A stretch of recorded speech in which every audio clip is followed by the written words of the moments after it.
As most of you already know, we've been engaged in litigation against the DOJ and ATF over our FRT-15 forced reset trigger. Bump stocks, arm braces, 80% receivers, and now they're claiming forced reset triggers are machine guns. With the fact that the President of the United States has made a complete bastardization of asylum. ATF has a history of reinterpreting federal law in an attempt to expand what firearms and accessories are illegal. Thank you, Mr. Chairman.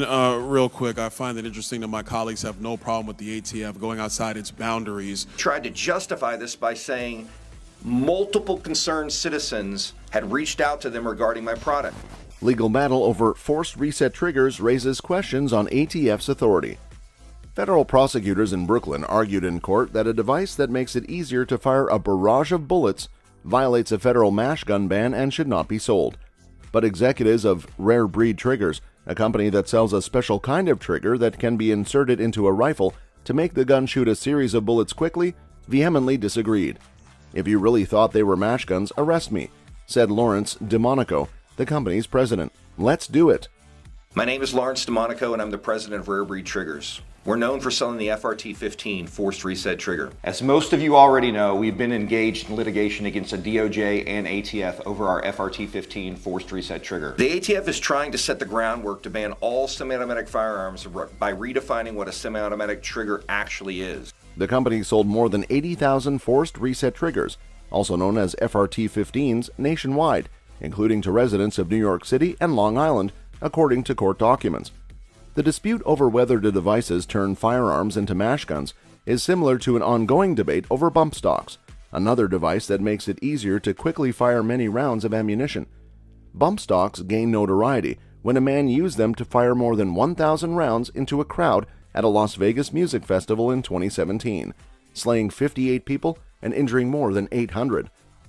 The U.S. Attorney for the Eastern District of New York filed a lawsuit earlier this year to stop the company from selling the device. Prosecutors also argued in the civil suit that Rare Breed Triggers set up a Byzantine corporate structure and used fake company names on some of their shipping labels to hide what they were doing. Judge Nina R. Morrison imposed a temporary restraining order in February. The hearing will determine whether a longer injunction could be put in place to stop sales as the case continues to wind its way through the courts. A decision is expected by early, though more stages of the legal dispute are likely to follow in the months ahead. Mash guns are defined in the National Firearms Act of 1934 and the Gun Control Act of 1968 as weapons that can shoot more than one round of ammunition by a single function of the trigger. Those guns are illegal under federal law. Technically, the forced reset triggers sold by Rare Breed Triggers can fire multiple rounds with a single trigger pull, but several gun experts argue that that doesn't make it automatic because the trigger resets itself between rounds. The case raises questions about the powers and limitations of the Bureau of Alcohol, Tobacco, Firearms, and Explosives, the agency tasked with enforcing federal gun laws. The ATF has taken a more assertive role in recent years as firearm regulations continue to stall in Congress. The agency has issued rules on several controversial devices, including ghost guns, bump stocks, stabilizing braces, and forced reset triggers like the FRT-15. Many of those rules have sparked legal challenges accusing the ATF of overstepping its authority, but President Joe Biden has pledged to empower the ATF as part of his efforts to curb gun violence nationwide. In court, company executives called the civil case a trumped-up legal strategy to stop them from selling the triggers, which have generated an estimated $39 million in revenue since 2020. They said they had consulted with former ATF employees and lawyers who believed the device was legal before the company started to sell the devices.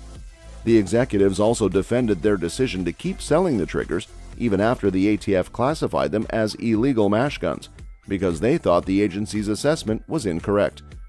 "I was willing to stand on the line of what's right and what's wrong against an agency that wants to flip-flop and change their mind and use words that aren't in the statute in order to, bully and intimidate people from doing something that they're legally entitled to do," DeMonico said. Expert testimony and disputes regarding FRT-15 triggers. In the testimony, current and former ATF employees offered dueling opinions on whether the FRT-15 meets the legal definition of a mash gun. Prosecutors and defense attorneys asked the experts to explain in meticulous detail the inner workings of the device compared to other types of triggers. They showed videos, displayed massive diagrams, and even brought in real gun parts to demonstrate how the different pieces work together to discharge a bullet. Anthony Ciravolo, the ATF firearms enforcement officer who wrote the official report that classified the FRT-15 as a mash gun, said he came to that conclusion because the FRT-15 will keep firing rounds as long as the shooter applies constant rearward pressure on the trigger. In other words, the bullets will only stop flying when the shooter stops pulling the trigger backward, the firearm runs out of ammunition, or there's a malfunction. Two former ATF employees called by the defense disputed his conclusion.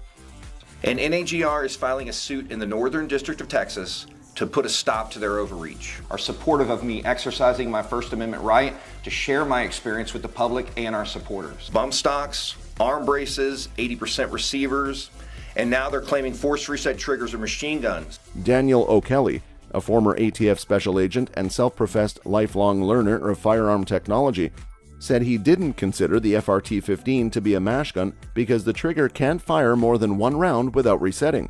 In other words, the inner mechanics of the FRT-15 force the user's trigger finger back and forth after each shot, while the different parts operating inside the gun repeatedly go through the same cycle of steps. He noted that a locking bar prevents a user from shooting more than one round with a single function of the trigger. Another former ATF special agent, Brian Lutke, called Ciravolo's report biased and wrong. He said the ATF officer made claims about the trigger that were mechanically impossible. The case is about more than the trigger itself. In addition to allegations of fraud, prosecutors said in court that Rare Breed Triggers continue to sell the devices even after the ATF issued a cease and desist letter, an allegation that the company did not deny. The ATF official who delivered the letter also testified that one of his agents received a call from a phone number connected to the owner of the company, Kevin Maxwell, about plans to come to the ATF offices with a rocket launcher. Maxwell said he did not place that call. Executives from the company said they weren't trying to cover anything up.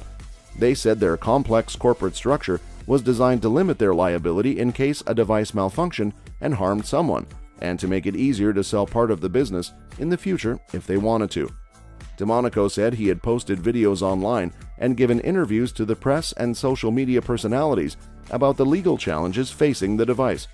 He said that Rare Breed Triggers sometimes put fake company names on its shipping labels, including Red Beard Treasures, to lessen the chances that someone would steal packages containing costly firearm accessories. DeMonico also admitted in court that he flew to Utah to take a stockpile of triggers from a separate company that manufactures the triggers after the ATF raided their facility. He said the devices were already paid for and that he considered them to be his property. Legal battle over forced reset triggers and rapid-fire accessories. The internet videos are alarming to some, thrilling to others. Gun enthusiasts spraying bullets from AR-15 style rifles equipped with an aftermarket trigger, allowing them to shoot seemingly as fast as fully automatic weapons. The forced reset triggers so concerned the Federal Bureau of Alcohol, Tobacco, Firearms, and Explosives that it ordered the company to halt sales only months after they began in 2020, declaring the devices illegal mash guns. By January 13th of 2021, the ATF had launched an all-out assault on us. ATF has a history of reinterpreting federal law in an attempt to expand what firearms and accessories are illegal. When we met with them the very next day, we were informed they no longer wanted us to sell the item. Rare Breed Triggers, founded in Florida and now based in Fargo, North Dakota, said the ATF was wrong and kept selling its FRT-15 triggers, setting the stage for a legal battle now in federal courts in New York and Texas. The triggers are the latest rapid-fire gun accessories to draw scrutiny from government officials worried about mass slayings and police officer safety, joining bump stocks, which were banned by the Trump administration after the 2017 mass slaying in Las Vegas that slayed 60 people, and cheap parts called auto sears that can make a pistol fire as if it were fully automatic. The defendants are illegally selling mash guns, plain and simple, with conversion devices that transform AR-15 type rifles into even more lethal weapons suited for battlefields, not our communities. Breon Peace, the U.S. Attorney for the Eastern District of New York, said when he sued Rare Breed in January, accusing the company of fraud. The lawsuit, being heard in federal court in Brooklyn, claims Rare Breed failed to get ATF approval before selling the devices and defrauded customers by telling them the triggers are legal. Rare Breed denies any wrongdoing. Meanwhile, the National Association for Gun Rights sued the ATF in a federal court in Texas this month, challenging its classification of the FRT-15 as a mash gun. The suit was filed in the 5th U.S. Circuit Court of Appeals, the same district where the bump stock ban was struck down in January after other courts had upheld it. Both the bump stock and forced reset legal battles involve how to apply the National Firearms Act of 1934, a law passed in part to try to curb gangland violence, as modified in 1968 and 1986. The law bars the public from owning mash guns, which are defined as firearms capable of firing more than one shot without manual reloading by a single pull of a trigger or any part that converts a weapon into a mash gun. Controversy over forced reset triggers and legal arguments. On the firing range, guns equipped with either bump stocks or forced reset triggers certainly look and sound like mash guns. In court filings, the ATF said testing on the FRT-15 triggers showed their rate of fire can meet or exceed that of the military's M16 mash gun, which can fire 700 to 970 rounds a minute. But under the law, the key to whether a part turns a weapon into a mash gun isn't the rate of fire, but whether or not multiple rounds can be fired with a single pull of the trigger. Rare Breed's owner, Kevin Maxwell, and its president, Lawrence DeMonico, both appeared in federal court in Brooklyn this month to argue their device is not a mash gun because it forces the trigger to return to the start position after each shot. The ATF has a history of redefining absurd objects as machine guns that I'm working with the National Association for Gun Rights and Texas Gun Rights to bring a new legal action against the ATF. The ATF has a history of reinterpreting federal law in an attempt to expand what firearms accessories are illegal. So only one shot can be fired with a single function of the trigger. I mean, it fires fast. It's reasonable for people to ask questions, DeMonico said. He later added, but it's not that it fires fast, it's how it fires fast that matters. So did I know that it was going to be controversial? Sure. But did I think I was doing anything wrong? No, I still don't believe I was doing anything wrong. The ATF says constant finger pressure on an FRT-15 trigger will keep a rifle firing like an automatic, and the fact that the trigger is moving doesn't make it legal. The triggers were designed to work in AR-15 style rifles and take only minutes to install. Rare Breed has sold about 100,000 FRT-15s, generally at just under $400 apiece, raking in nearly $38 million, the ATF said. U.S. District Judge Nina Morrison issued a temporary restraining order in January, barring Rare Breed from selling more of the triggers while the legal dispute plays out. Rare Breed said it was essentially forced to stop business in March 2022, after the ATF seized its inventory from its manufacturer in Utah. The ATF has also been asking people who bought the forced reset triggers to voluntarily turn them over to the agency. Maxwell and DeMonico did not return email messages from the Associated Press seeking comment. The ATF declined to comment on the New York and Texas lawsuits. During his testimony, Maxwell questioned why the ATF approved another company's forced reset trigger, the TACCON 3MR, which he said fires about as fast as the FRT-15. Another kind of rapid-fire trigger, the binary trigger, was used earlier this month in a slaying in Fargo that slayed a police officer and wounded 2 others and a civilian. The binary trigger, which allows a weapon to fire one round when the trigger is pulled and another when it is released, is legal in most states and at the federal level. The binary trigger and bump stocks work differently than forced set triggers. Bump stocks, for example, are frames or components added onto the back of semi-auto weapons that use the recoil from each shot to help fire the next round. The federal court in New Orleans that ruled bump stocks weren't an illegal mash gun conversion noted the decision didn't apply to certain types of the devices equipped with springs or other mechanics that help shooters fire automatically. One of the allures of popular AR-15 style rifles is that owners can customize them in any number of ways, said Robert Spitzer, an adjunct professor at the College of William and Mary School of Law and professor emeritus at the State University of New York at Cortland, who had studied gun control and gun politics. Rapid-fire gun parts, he said, are about trying to find civilian workarounds that give you weapons that fire like a military weapon. As for force reset triggers, Spitzer said, why on earth would anybody want this thing? There seems to be 2 reasons. One is if you want to do a whole lot of damage out in society, which is a goal that no sane person would say is justifiable. And the other is because some people find this loads of fun. Morrison, the judge in the Brooklyn case, is expected to decide in the months ahead whether to keep her freeze on Rare Breed's triggers in place while the legal dispute continues in her court. A trial date has yet to be set in the Texas case. Temporary injunction against firearms companies selling mash gun conversion devices. A New York federal judge issued an order temporarily barring 2 firearms companies from selling devices that prosecutors say convert AR-15 style rifles into mash guns, finding that prosecutors are likely to prove the companies plotted to hide their sale from the Bureau of Alcohol, Tobacco, Firearms, and Explosives by intentionally failing to register the accessories. The preliminary injunction ruling is the first barring a company from selling the accessory, the FRT-15, according to a spokesperson from the U.S. Attorney's Office. Prosecutors say the device allows a semi-auto firearm to fire as fast as a mash gun. In December of 2020, after having the design analyzed by multiple legal and firearm experts. I've been saying this since day one, and here I am saying it again. We will not cave to baseless government overreach. Tried to justify this by saying multiple concerned citizens had reached out to them regarding my product.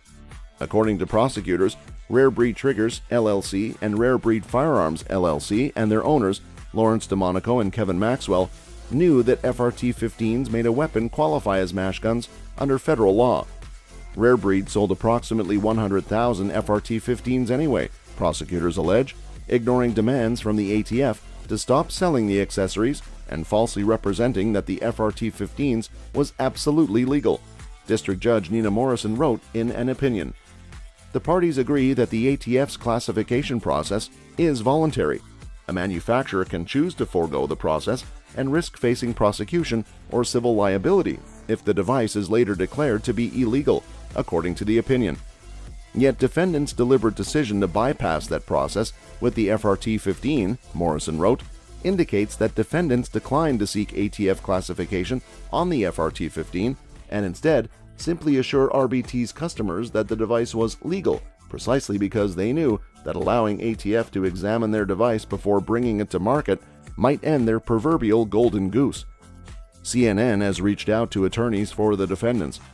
As part of her ruling, Morrison said that prosecutors are likely to prove that the defendants repeatedly conspired to use dishonest means to interfere with the ATF's ability to track and confiscate FRT-15s. For example, the government presented evidence that the defendants used fake company names on the return addresses of packages being sent to customers and destroyed sales records after receiving a cease and desist letter from the ATF. Morrison also found that the defendants likely attempted to interfere with the ATF's investigation into their sale of FRT-15s, noting that DeMonico allegedly tried to take FRT-15s from a warehouse before the ATF could seize them. The judge pointed to allegations that an ATF agent received a threatening phone call from the fax line in the lobby of Maxwell's law office. Morrison wrote that the call was a troubling coincidence because the ATF had served Maxwell with a cease and desist letter 1 month earlier, but noted that the government has not proven that Maxwell was involved in the call and that other offices in the same building also were involved in litigation with the ATF. Maxwell testified that he did not make the call, according to the court filing. According to the ATF, the caller, who did not identify himself, said, "When are you going to stop trampling on our Second Amendment rights?" While the litigation is ongoing, Morrison's ruling stops Rare Breed Triggers and its owners from selling FRT-15 and other mash gun conversion devices until otherwise ordered, and requires the defendants to preserve all documents related to the manufacture, possession, receipt, transfer, customer base, and/or historical or current sale of conversion devices. DeMonico and Maxwell said they believed in good faith that the FRT-15 was legal, based on their own understanding of how they work and the law, according to the court filing. Legal challenge regarding forced reset triggers and ATF actions. Mark September 27, 2023 on your calendars, because that's when we'll expect a bigger response. However, as of now, a temporary restraining order is in place due to people possessing forced reset triggers. For the sake of this discussion, let's focus on the individual plaintiffs. They claim to own these triggers and must surrender them to the ATF. The drop-in trigger group mentioned uses the gun's action to force the trigger forward, enabling faster firing. However, it's not an ATF-designated mash gun. The Fire Motor Protection Act prohibits mash guns not registered and in existence as of May 1986, while those registered in May 1986 remain subject to tax, transfer, and registration requirements. New mash guns are unlawful for civilian ownership.